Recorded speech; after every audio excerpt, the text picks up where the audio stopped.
Hey guys, welcome to my latest endgame Bloodlands build for Season 1. While Bloodlands is totally doable pre-Season 1 as well, with Season 1 we are getting tons and tons of spicy tools that really makes our gameplay a lot smoother and less awkward than before. I just recently respec'd my Bloodsurge Necro in this new Bloodlands build, and let me tell you, it feels so good. Well, Blood Surge for sure still feels very good, but the new Bloodlands is just different. It is a resource draining machine. It drains life, it drains essence, and that's why I call it the Uber Vampire build. And while this guide will go over my specific Uber Vampire build, there's a lot of wiggle room for adjusting to your playstyle and preference, and I will try go over some of the options and alternatives at the end of this guide.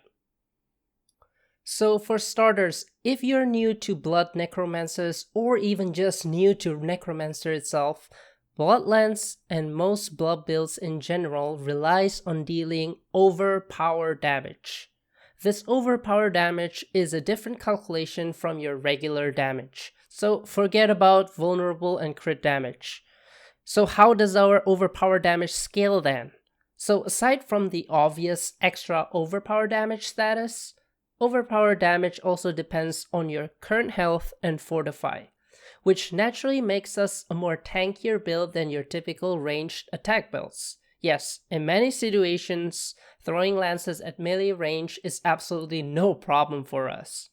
So, while overpower damage numbers might pale in comparison with other builds that do plenty millions per hit, like Bone Spear for example, because we don't have all these crazy multipliers, we make that up by being a lot tankier. We have a larger health pool, we have Fortify and Barrier.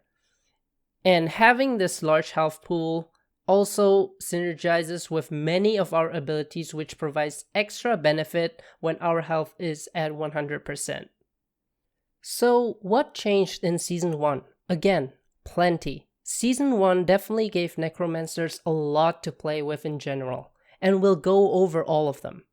But there's one single thing that really makes Bloodlands play way smoother than before, and that's the gore quill aspect. This aspect makes it so that your blood lances can consume nearby blood orbs, which will also spawn an additional blood lance that targets enemies. These additional blood lances will prioritize targets that are not yet lanced. So this has a twofold effect. First, it serves a similar purpose as the hungry blood aspect, in that we don't need everything to line up perfectly to hit multiple enemies with our blood lance. And so while with hungry blood, our original lance split into more lances, with gore quill, our blood orbs will be spawning the extra lances.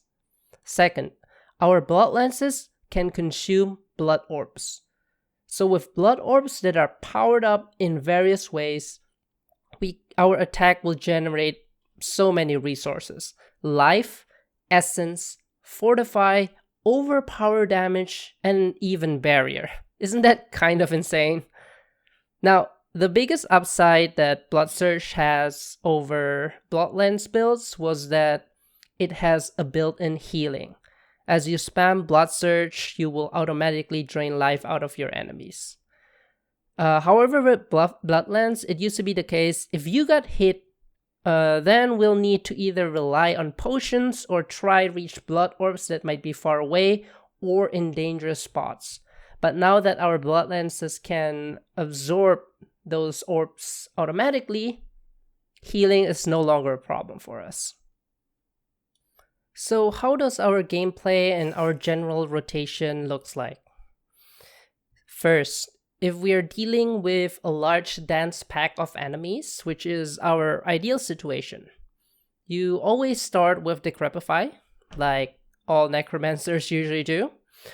Then we Blood Lance. We just spam Blood Lance until we generate our first corpse. So this is often very easy with our Wrathmass Vigor passive, which guarantees an overpower hit every 12 seconds. Most mobs will just die instantly and you'll get a corpse out of that. or we can get lucky from our huge flash lucky hit chance. So a corpse will appear. What's the next thing? We'll use corpse tendril, of course. Corpse tendril will line up all the enemies. It will clump them together so you can hit them more easily with blood lance, and then it also generates tons of blood orbs for you. And what's next? Yeah, next, just spam those blood lances. Watch them lances dancing all over your screen. If this part doesn't feel good to you, this is not the build for you, because this is the best part. Yeah, so that's pretty much the rotation. It's actually pretty simple. You do that and you rinse and repeat if there are more enemies. Reapply, decrepify, corpse tendril again, get more blood orbs, and spam those blood lances. Now, the second scenario is a small pack of elites. How do we deal with this situation? So ideally, we want to start the fight where there's already a corpse, because generating a corpse will be a bit more tricky in this situation, because we cannot rely on Rathma's Vigor one-shotting like a very weak mob to get a corpse going. So our alternative is to spam Bloodlance, and hopefully we trigger Hued Flesh, and that way we get a corpse. Or if you want a safer way, you start with Blood Mist. Blood Mist will guarantee a corpse for us, so we can do that too. The downside, of course, is that Blood Mist will be on cooldown that way. The next tip is to pop Bone Storm for tough elites. If these elites are pretty tough and they deal a lot of damage, for example, the one that spouts out fire, you want to pop Bone Storm. And remember to reapply Decrepify and Corpse Tendril to get back Bone Storm cooldown as fast as possible. And also, when you are pressured heavily and your life just keeps going down and down, it's probably a good time to pop Blood Mist so that you have an opportunity to push up, because having maximum health is very important for our build. A lot of things relies on us having maximum health and us overhealing. And with Blood Mist, you also get the opportunity to reposition, to reset, and start your rotation again. Now, the last scenario is the nightmare of many builds. What if the situation is where we're engaging a single, very strong elite enemy or a boss?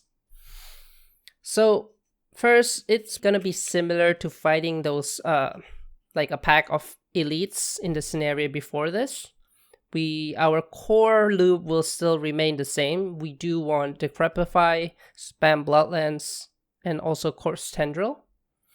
Now, what I found is that there's a lot of time in this situation, and this is probably one of the only situations where we might ended up getting stuck at 0 essence. And this is not good. But if that happens, there are 2 ways to get out of there, and this depends on your configuration, exact configuration of your build.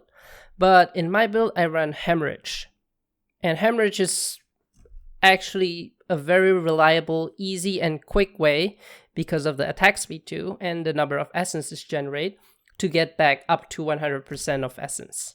So yeah, just spam Hemorrhage until you're back up. Another way, if you're running Blood Wave, is to cast Blood Wave, get a bunch of blood orbs, and that way you reset your essence. And hopefully that will last until your Blood Wave comes back. Also, make sure to fully utilize Corpse Tendril when any mobs spawn, because especially with the boss fights, there's a lot of times where it just spawns random enemies. Yeah, make sure to utilize Corpse Tendril when that happens to make sure you get those blood orbs out. Now, before we dive very deeply into every aspect of our build, let's go over what are the most important, really the key foundation parts of our build. First is Corpse Tendril. It lines up the mobs so that we can pierce them easily with blood lance, and also it's our primary generator for blood orbs. It generates the most number of blood orbs out of any tools that we have. Second is the aspect of Wrathmask Chosen. Attack speed is still king for overpower builds. The more we attack, the more overpower hits we get. It's as simple as that. Next is the gore quill aspect, of course. We went over that. This makes us a vampire that drains all sorts of resources that we need to fight. Next is the aspect of potent blood. This makes our blood orbs restore essence when we're at full health. This is our primary essence generator, and it works perfectly with gore quill aspect again. Next is the blood drinker's glyph on your paragon board. These makes it so that your blood orb generate fortify. And fortify, remember, it directly impacts our overpower damage. And finally, this might not be as important as the one before, but it's the lucky hit chance to restore essence on both your gloves and your offhand. These are just more assurance for generating essence. And we attack a lot with high attack speed, so we'll actually trigger these a decent amount of times. So what does our skill tree look like? So first we take Hemorrhage, and we take all the upgrades all the way to Acolyte's Hemorrhage. And why do we take Hemorrhage? Mainly it's because it generates a decent amount of essence per hit, and it's also fast, especially with this upgrade over here. This will top up our essence incredibly fast. And also it's super reliable. It's a ranged attack, so it's easy to use, and there's no projectile, so it cannot get blocked or anything. It just, you click the enemy and it happens. And another thing, it spawns blood orbs. Hey, it's something our build really relies on. So yeah, a lot of utility there. Reap is a solid alternative, although I don't think it's as great when facing only a few strong enemies or like a boss, the situation where we're usually a bit struggling with. However, the attack bonus from Enhanced Reap is really nice, and kind of the guaranteed corpse is also very useful to start out fights. Anyway, moving on to Bloodlance. Yeah, we want Bloodlance. You only need one rank. The rest of the rank doesn't matter. It doesn't affect our overpower damage. Hued Flash, because we need those corpses for Corpse Tendril, and we spam our attacks a lot, so eventually we'll hit the lucky hit. Imperfectly Balanced, we want this. I am still puzzled why this affects our overpower damage, but it does, so we'll take it. Next is Blood Mist, our survival tool, our panic button, and with this upgrade it also leaves behind a corpse, so that's useful when we don't have any corpse lying around. Alright, next we have Death's Embrace, pretty much for the damage reduction. 9% solid, we'll take it. Helps us survive. Decrepify, I don't know, there's not much to say. Almost all Necromancer relies on this. We get slow CC, we get damage reduction, we get stun effect from lucky hit, and most importantly, of course, resetting our cooldown, specifically Corpse Tendril and Bone Storm. Next we have our standard set of blood skill passive stuff. First we have Gruesome Mending. This is not the most crucial one, but it's actually pretty nice to have and can really help smoothen out things because a lot of our toolkit relies on us having 100% life, so getting back to 100% life can be useful. Next is Quality Blood, multiplier for our blood skills, amazing. Tides of Blood, multiplier for our overpower damage, great. These are no-brainers.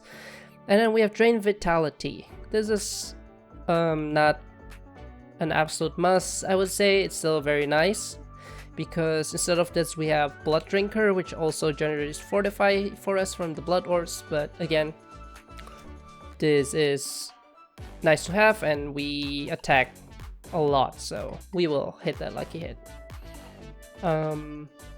Next is Corpse Tendril. We talk about this a lot already. Crowd control. It lined up enemies so we can hit them easily with our Blood Lance. And also with the Blighted Corpse Tendril, this is our primary Blood Orb generator. So yeah, I put 5 points in it so it has lower cooldown, so we can use it as often as we can. Next, this might be a bit a confusing one. I have Bone Spirit in here, and I'll only put this in for the farming variant of this build. So we won't actually put this in our skill bar, but instead we rely on the Blood Artisan Cuirass unique to spawn free Bone Spirits. So that unique procs on every 5 Blood Orbs that we consume. And surprise, surprise, we consume a ton load of Blood Orbs. And we don't really care about the damage that this Bone Spirit does. We don't care about this upgrade, crits, or anything. It doesn't matter to us. The damage is really pretty much negligible. But all we care about is this upgrade over here. It's a Dreadful Bone Spirit. And every time it hits an enemy, you generate 30 essence. So every 5 Blood Orbs, it gives you 30 essence, which is not the most exciting number, but it really contributes to keeping our essence topped up. Next we go here, we have Inspiring Leader. We want that attack speed. Attack speed is one of the most important thing for us. Bone Storm, we take all the way down here.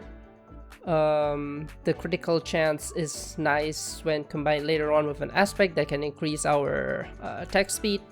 But the main reason for Bone Storm is the damage reduction, of course, and the, what is it called? Shielding aspect. It's the aspect that, yeah, you know, the one that gives us barrier every time Bone Storm hits an enemy. Alternatively, we can also, instead of Bone Storm, take Blood Wave.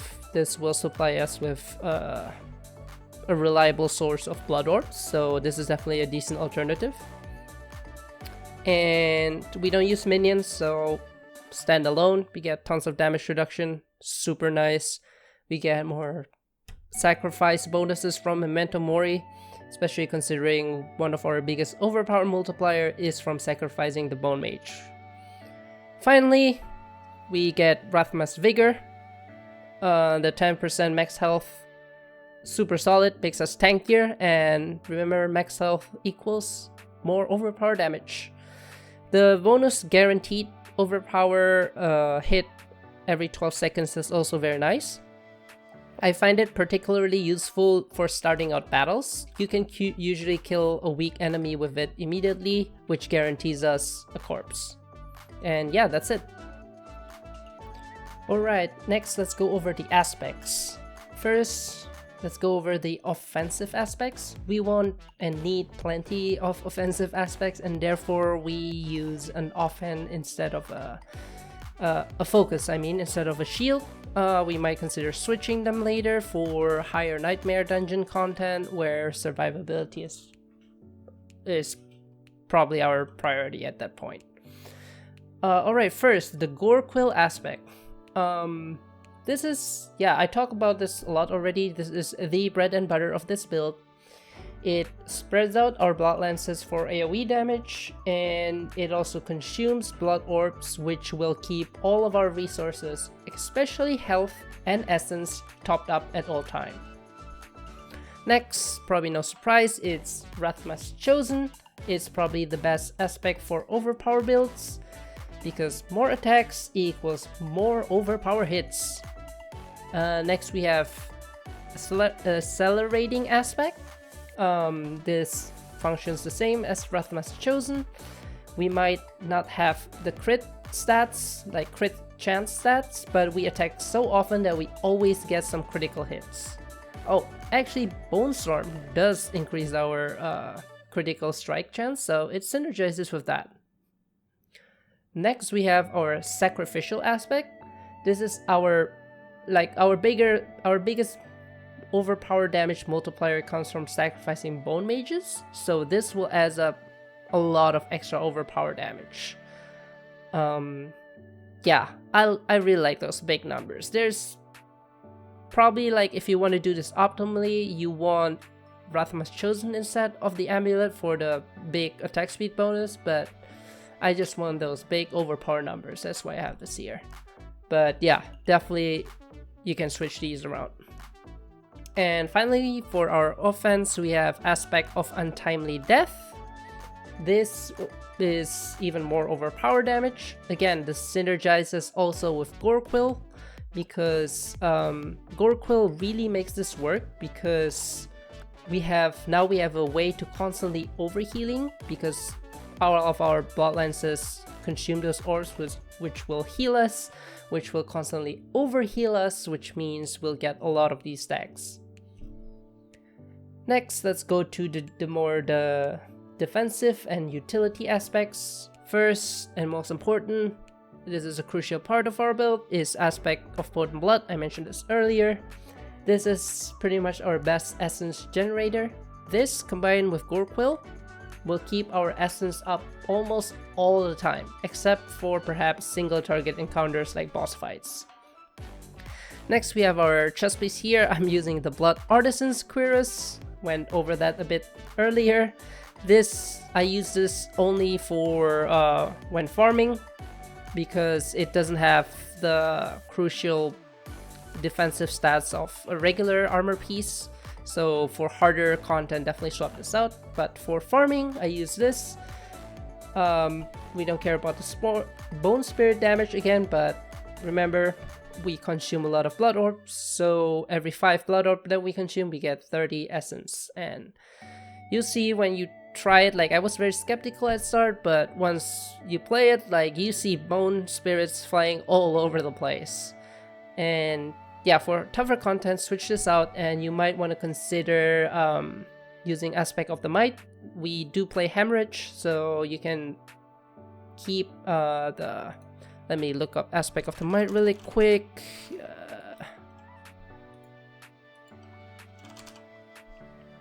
There we go, we get damage reduction by performing basic skills. So every 6 seconds or so, we can top up our damage reduction just by casting Hemorrhage once. And casting Hemorrhage is nice anyway, because we get essence, we get a chance to spawn blood orbs. Yeah. Next, we have Aspect of Shielding Storm. We get the most awesome barrier generator from our Bone Storm. This makes us pretty much a super tank. We want to pop this for tough encounters. And then we have Disobedience. It got nerfed recently, but it's still nice, I think, especially with our build, because we have super high attack speed. We keep spamming those blood lances. Blood lances pierce through enemies, hitting more enemies.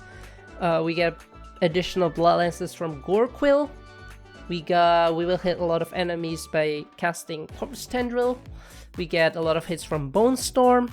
We're just doing so many instances of damage, so we should be able to keep the stacks up very easily. And finally, here on the boots, this is probably the least exciting and least crucial. I use the Ghostwalker aspect. While unstoppable, and 4 seconds after, we get some extra movement speed. So this pretty much cancels out the movement speed penalty you get from when you're in Blood Mist. And if you don't know this, Blood Mist actually gives you the unstoppable status.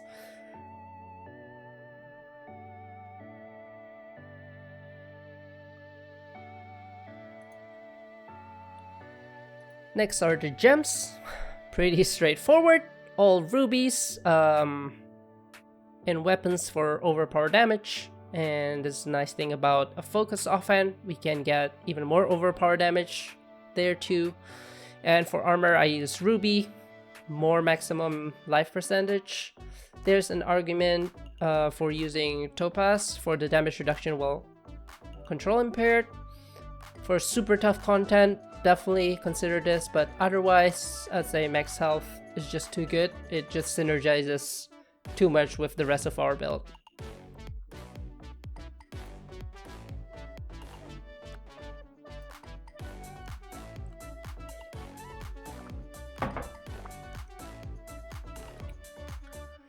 Now comes the juicy part. Let's talk about Malignant Hearts. First, we got Malignant Pact.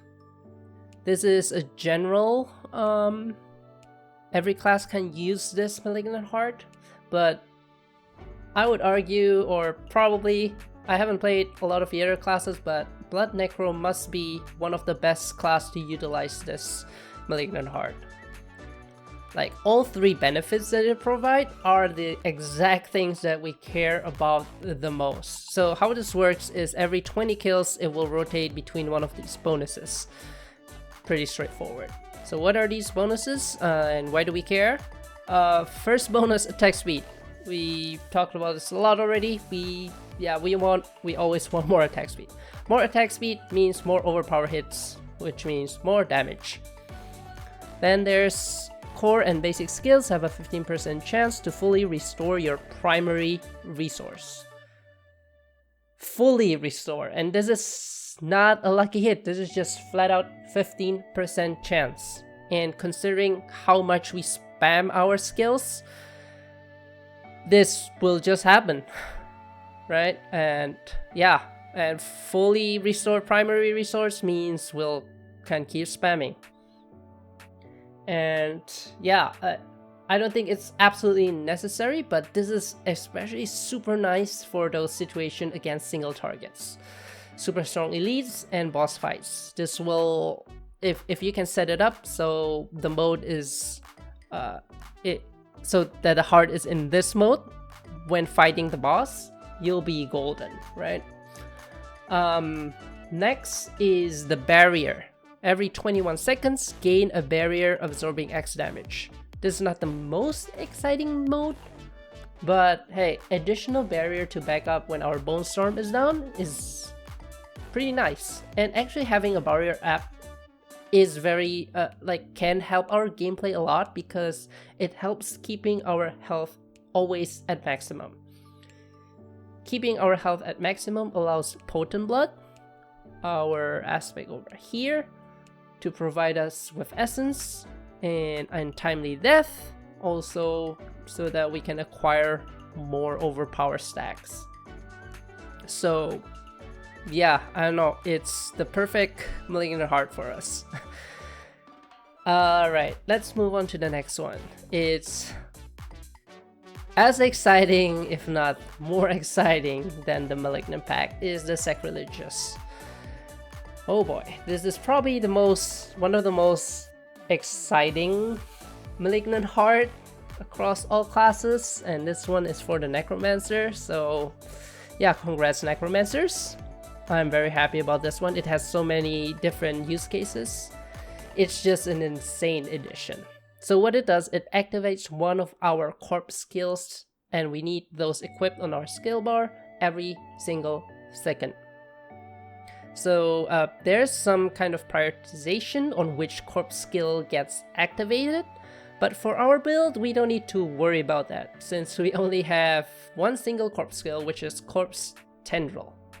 This is huge for us because remember, Corpse Tendril is our best blood orb generator.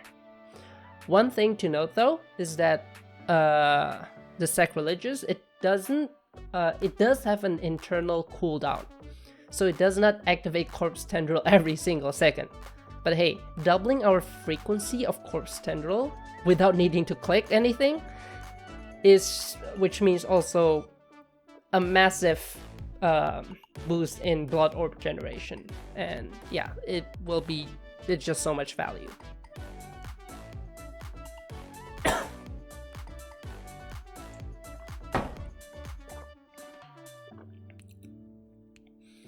And finally, we have Revenge. Not the most exciting, but this is probably one of those malignant heart that every single class will probably use. 20% damage reduction is massive, especially after the nerf to the various damage reduction in gear, as well as the nerf to total armor. We probably don't care about...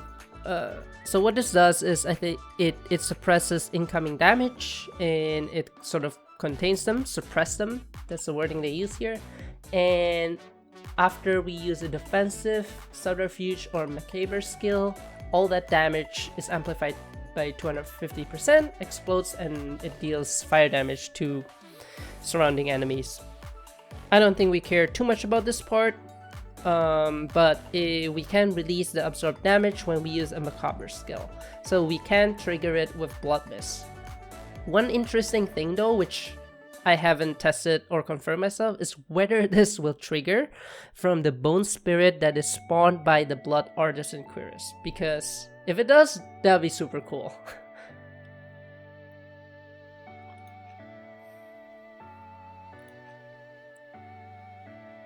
Next, let's quickly go over our gear stats prioritization.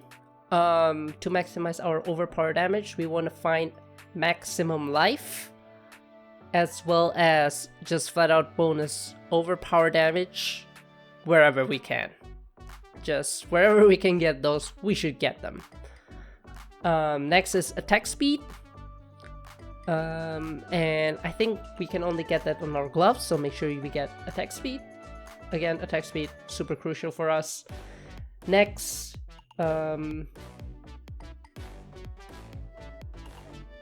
conforming with the theme of keeping our essence top up so we can keep spamming Bloodlands, we want essence cost reduction. We want them on our boots, we want them on our amulet, and we can also get them on our offhand as well over here. Essence cost reduction. Next, on our amulet, we want to make sure we get ranks of Tides of Blood, or what's the other one? The Quality Blood passive. Both of these will gives us multiplicative bonus to our overpower damage, so make sure you get some of those on your amulet. Next, again, for more resource generation, we want lucky hit, chance to restore primary resource both on our gloves and our offhands. Next, to make sure we actually hit those lucky hits, we want to get lucky hit on our again on our offhand, our rings, and on our glove as well. I think those are all the places we can get lucky hit chance. And cooldown reduction is also important for us, so we can get that on our helm and on our amulet. And let's make sure we can keep up corpse tendril as much as possible, and also make sure our bone storm barrier generator comes back up as soon as possible. And finally, of course, we want damage reduction in any form. We want to make sure both our pants and chest is just full of damage reduction and total armor in whatever form you can get them. I mentioned the alternative of chest armor where you use the Blood Artisan Cuirass for farming, but if you're doing tougher contents, definitely you want to get a regular piece of armor with all the damage reduction stats. So next we have the Paragon board. I won't go over every single node, but we'll cover the rationale behind picking the most important nodes and glyphs for our build. And to be honest, there's really not much creativity or room for variation when it comes to the Paragon board for Blood Necromancer. Like, the good and useless options are pretty clear. So there are several things we are aiming for in our board. So first are some nodes and glyphs with unique effects that enables our build to function. So first is the Blood Drinker glyph over here. This glyph makes it so that we can gain Fortify every time we consume a blood orb. This is a unique effect that you cannot really get anywhere else, and this just yeah, it just synergized absolutely perfectly for us. We consume a lot of blood orbs, and we want fortify so that our overpower damage goes huge. So this is definitely a must-have. The second one I say are these nodes over here. These are the essence on kill nodes. These plays a huge role in keeping our essence up between packs, and you cannot get this effect anywhere else. And yeah, these are even very useful while leveling, so definitely try to get them early. It really makes clearing out mobs a lot smoother and faster. And the next prioritization is we just want to get overpower damage and maximum life wherever we can. Pretty simple. And after we got overpower damage and max life, if we get all of those, then we'll go to whatever damage reduction we can get. And other than that, most other things on the paragon board are really completely useless for us, unfortunately. Like, there's a lot of percent damage this or that, and those just don't interact with our build at all. So let's go over what boards and nodes we have here. So starting at the starter board, like I mentioned earlier, we want the blood drinker here because there's a decent amount of intelligent nodes, which makes it easy to activate the unique effect.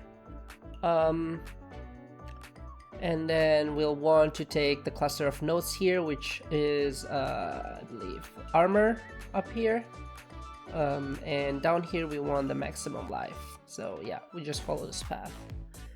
And then we go up here to the bone graft board.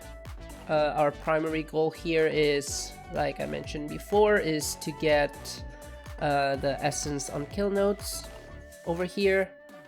Again, these are very nice for leveling, so do pick them up early. And it's weird, right? Like, I never thought bone graft would be a very good board for blood builds, but I think they're one of the better ones. And also, there's some nice stuff up here in the board, but we want to make sure to go left first because there's more important stuff. We'll get these up here later. So next we have the blood begets blood. So our primary goal here is to go to the center here for the socket, and we'll want our best glyph here, which is the dominate glyph. It gives us, guess what, overpower damage, and it will give us a lot of overpower damage. Like when you get all the willpower nodes and you max out the glyph, I think you can get around 300+% on your overpower bonus damage. Then we also want to make sure to get the overpower damage over here. These are really nice addition. I think total 45% just from these. And there's more overpower damage here, which is even more, probably totaling like 60 or more, but we'll get them later because we need to go to some other places first. Next we go down here towards the bloodbath board, and here we definitely want to aim for the legendary node in the center here for a 50% multiplicative bonus overpower damage on every guaranteed overpower hit. So not any overpower hit, only the guaranteed one. And I think it still doesn't work with Wrathmas Vigor, but we still want this anyway.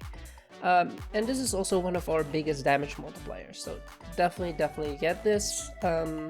You don't necessarily need to rush to get it while you're still leveling, because if your base overpower damage is still relatively low, like multiplying it by any number won't make it that bigger either.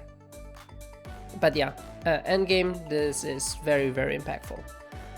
Right, next we have over here some just, again, flat overpower damage. Make sure to take these. And then because there's not much better option, we want to path down here to get some of these extra life, extra maximum life nodes. I think you can get a total of 8% combined. You don't need to take it immediately, but you'll eventually can path down here to get these nodes. Let's see. Next we'll go to the left of the Blood Begets Blood to start the Scent of Death board. So this is where we kind of start running out of things on the Paragon board that's relevant to us.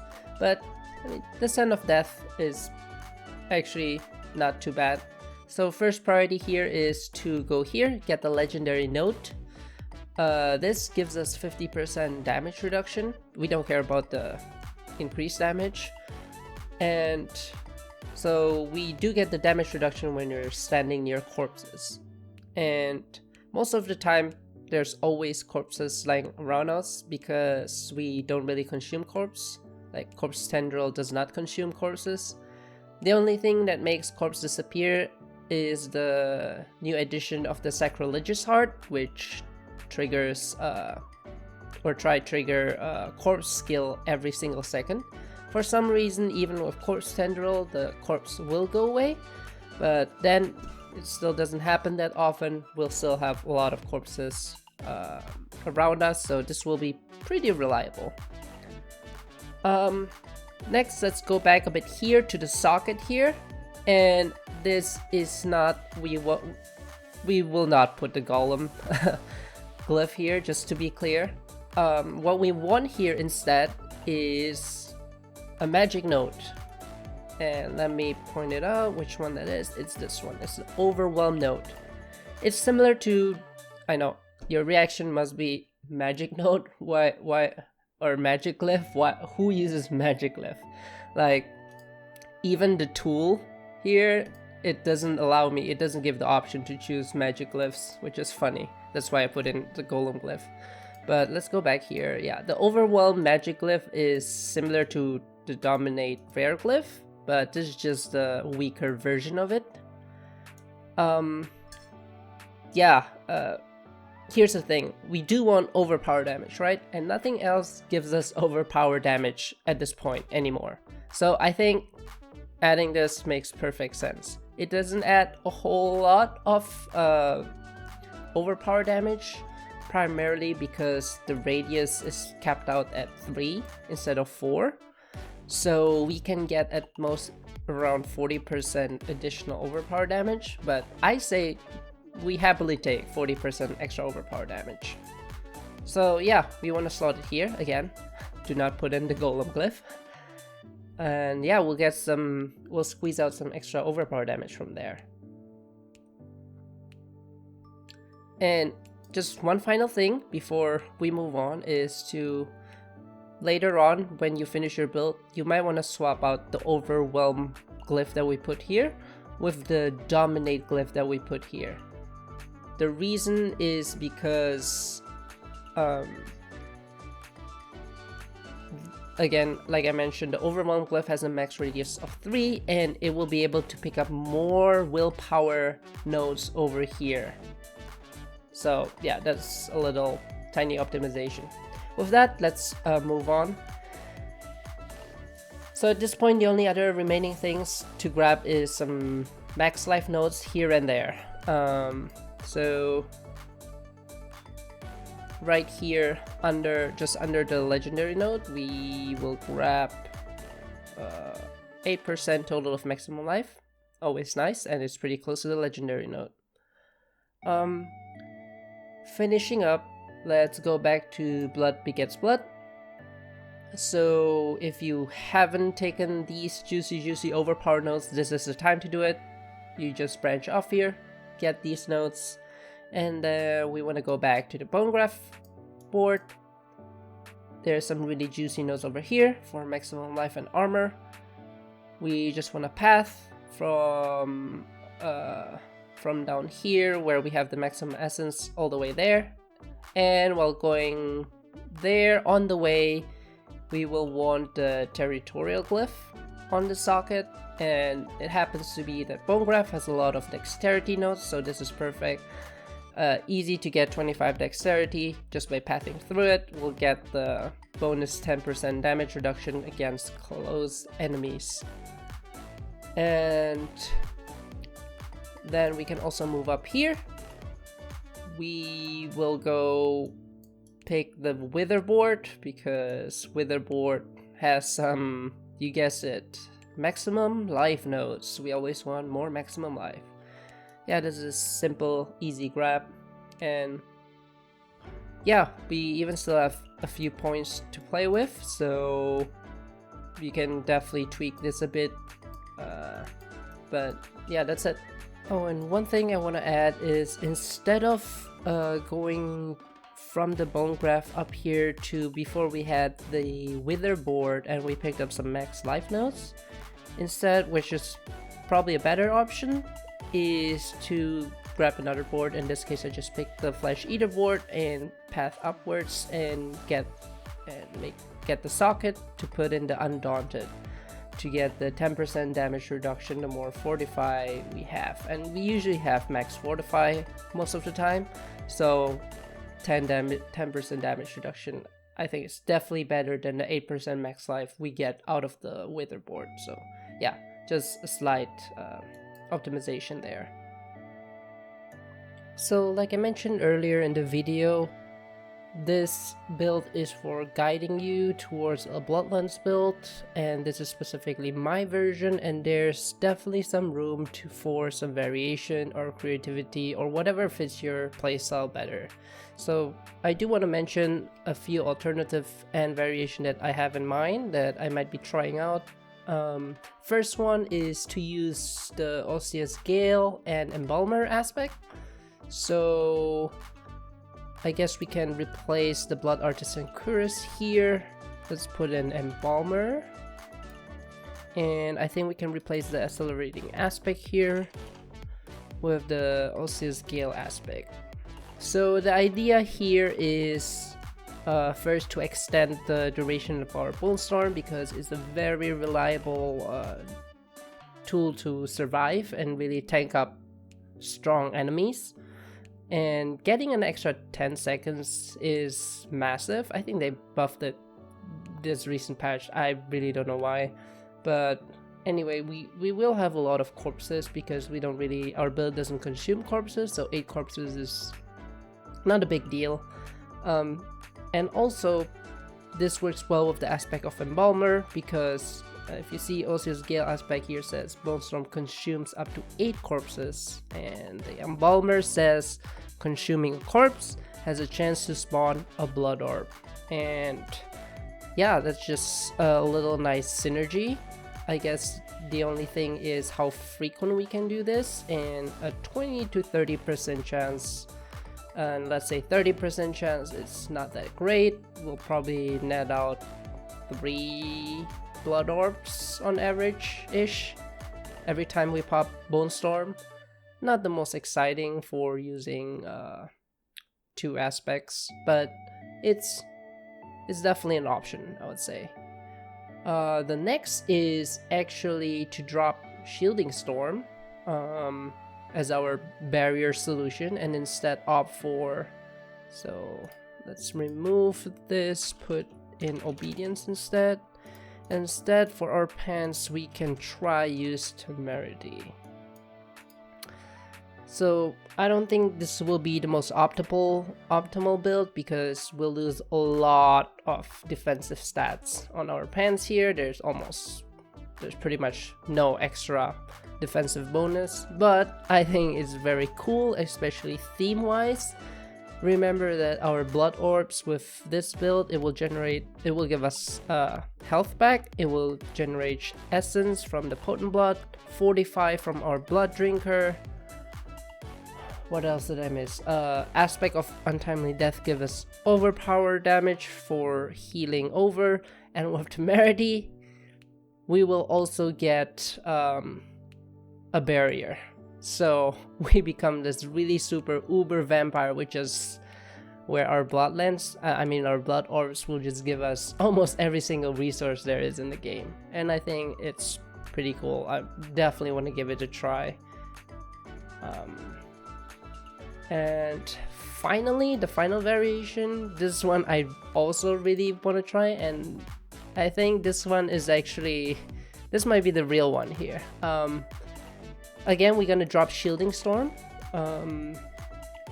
And the reason is that because we're actually not gonna use Bone Storm anymore.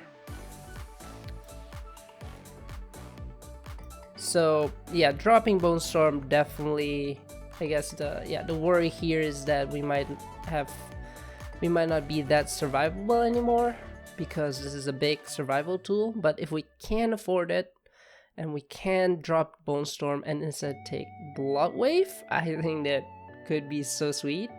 And the reason we take Blood Wave is not because it looks cool and stuff. Okay, that can be a reason too, but it's primarily for this Supreme Blood Wave upgrade, which makes Blood Wave leaves 3 blood orbs as it travels. So this is just a straight up guaranteed blood orbs. There's no percentage chances, no need lucky hit, no condition. You pop Blood Wave, you get 3 blood orbs. And you wanna then use, we don't need this aspect anymore. We can use the tidal aspect instead.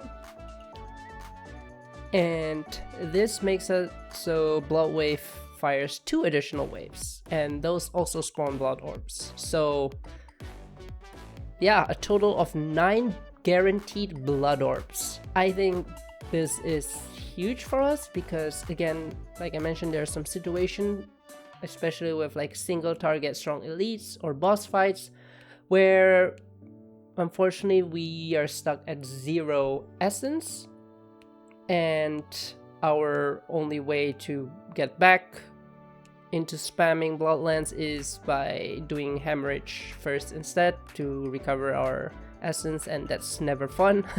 So instead we can just pop Blood Wave, fire a single Bloodlands, and that will start consuming the orb, which will generate our mana, generate our other resources. And yeah, I guess another reason to use Blood Wave is also for the knockback effect, which is always nice. It can really peel off enemies that are aggressively going at you, so that's a nice additional bonus. But yeah, whether we can afford losing Bone Storm for the tougher content and tougher enemies, I guess we'll see. So one thing I realized I didn't talk about after finish recording the video is about the aspect of Hungry Blood. It's notably missing from the build, and this is intentional, and here's why. In my opinion, aspect of Hungry Blood's primary role is to spread out the lances so we can do sort of pseudo AoE damage, especially effective with a big pack of mobs. However, I think Gore does exactly that too. It probably doesn't do it as good as aspect of Hungry Blood, but I think it's good enough.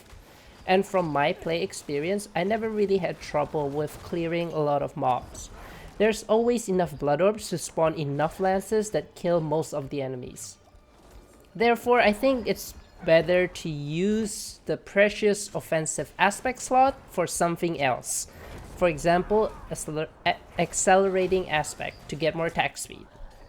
But then, this is definitely not a clear-cut, strictly better situation where choosing one over the other is strictly better. I can see each configurations having their own upsides. Hungry Blood absolutely excels at clearing big packs fast, because I think right now you guaranteed an extra lance always spawning when you're hitting an already pierced enemy, so there's no question that it's really good at clearing things fast. So there we have it. That's my Uber Vampire Bloodlands build for Season 1.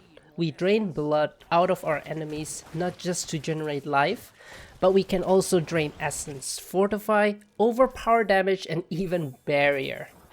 If you find this guide helpful in any way, please leave a like and consider subscribing to my channel. I do really hope you guys find this useful, whether you use it just simply as a guide, or even as a source of inspiration to do your own version of Bloodlands build. And of course, if you have any thoughts or crazy idea about the Bloodlands build, please share it with us in the comments. With that, I really hope you're having fun in Season 1. I'm having a blast myself, and I'll see you next time.